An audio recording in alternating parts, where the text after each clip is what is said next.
So let's say I want to access my saved favorites, and at the moment there is no way of accessing it because there is no favorites bar or the favorites button for accessing it. So if you want to enable it, then you can click on the three dot button right here, and then you need to go around in settings. So once you go around over here, then over here on the left hand side, you can go around onto appearance. And if I were to go around and scroll down, and over here, you can see that show favorites bar is an option. If I were to go around and choose always, then it'll always show the favorite bar over here on the top, and this is where you can access out your favorites, as you can see right here.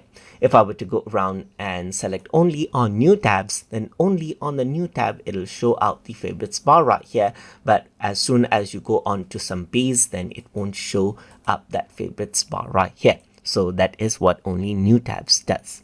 If I were to go around select always, then you always see those. So I'm just going to go around and select new tabs right here.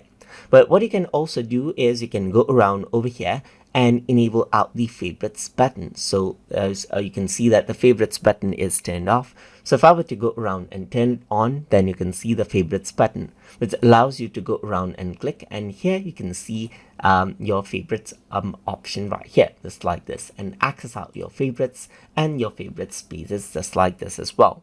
And that is how you can work around and enable out your favorites button and bar inside of Microsoft Edge. So hope you guys learned something as always. And as always, please like, comment, share, and subscribe.